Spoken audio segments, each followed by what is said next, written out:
Hi guys, so this is what are you waiting for? So another day, another glitch na naman ang ituturo ko sa inyo for today's video. So watch and learn. So ayan, makikita niyo sa video yung mga pinaggagawa ko. Actually guys, ang dami niyang way talaga. Nung una pa nga is sobrang hirap kasi kung nung nag-practice ako na ito, dumaan ako doon pa talaga sa kabila, sa ilalim ng pier, doon sa underground, bago ako nakarating dyan. Pero ngayon, mas marami na akong nalaman kung saan dadaan. Tsaka yung posisyon ng car ko kanina, pwede kayong dumiretso doon mismo sa top ng hotel. Pero kasi, ang nangyari, ang hirap niya. Ang hirap niya talagang akyatin or i-jump. Kaya yung ginawa ko, nagdalawang jump na lang ako. Since napunta na ako dun sa second floor. So ayun, in-on car ko lang and then off car. Napunta na ako dyan sa bakanting lote. So ito na guys, tingnan nyo na. So as you can see, andito na ako sa bakanting lote. So ayan, yun yung makikita niya, may door dyan. Tapos may wall. Dyan kayo dapat mag-park. So ayan, park nyo lang yung sasakyan nyo. Yan. Park nyo siya ng mabuti. Tingnan nyo lang yung position ng car ko. So yan, park lang. And then yan. Kailangan nyo siyang ilock. Paano ilock? Ipupush nyo lang na ganyan.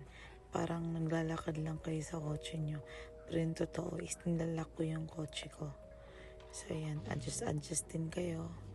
Para matansya nyo kung kung gaano na siya kaano. Dapat sakto lang yung scooter dun sa car nyo. Para mas mataas yung jump nyo.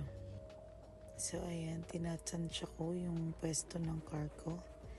And then, ilalak ko ulit. Bakit kailangan ilak yung car? Para pagtalon nyo, hindi siya gagalaw. Yan, sundan nyo lang yung ginagawa ko.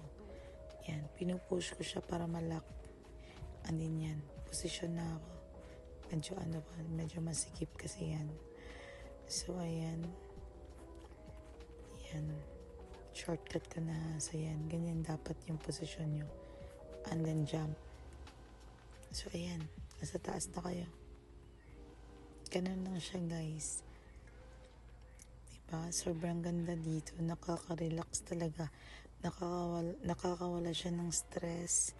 And ito talaga yung pinakamataas ata. I think ito yung pinakamataas na building sa buong city. Kita mo kasi lahat ng building dyan. Lahat ng view. Sobrang ganda dito guys. Worth it talaga yung yung pagtalon-talon nyo dito sa mataas na building na to.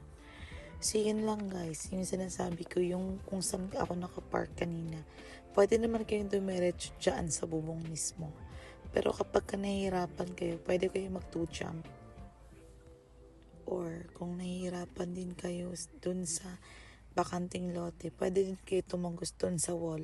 Dun lang din kung saan ako nakapark kanina. May wall doon. Pwede akong gumawa ng tutorial kung gusto nyo. Or pwede rin sa underground. Kapag sa underground naman guys, dun kayo dadaan sa pier.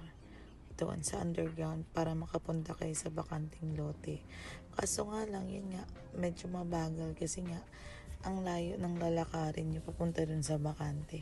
So, mas better dyan na lang kayo kung hindi nyo man makuha yung jump na diretso dito sa taas. Pwede kayo mag 2 jump, I mean. So, yun, doon kayo sa second floor and then on lang car nyo and then off para mapunta kayo doon sa sa loob ng bakanting lot. And then yun lang, sundin nyo lang yung position ko at angle ko and then jump. Kapag hindi naman na successful yung jump nyo, try and try lang kasi nga ako din is ang dami ko ding practice or ang dami ko ding nakailang try din ako bago ako nakarating dito sa taas. So yun lang, huwag lang kayong sumuko, diba? So ayan lang guys, and I hope matutunan nyo at saka dalhin nyo na yung friends nyo dyan. Comment kayo sa video na to kapag nagawa nyo na. Yan lang guys, so follow me for more kasi Ang dami ko pang inaaral, pinapractice ng mga glitches para sa inyo guys. So, kung gusto niyo pa ng updates or gusto niyo pang marami kayong matututunan, follow niyo lang ako. Tsaka, pwede niyo rin akong i-add sa game para magkasama tayo at pwede ko talagang ituro sa inyo ng actual. See yun lang guys. Happy gaming everyone. Bye! Pasensya na sa boses ko. Medyo sagarat na kasi antok mo talaga.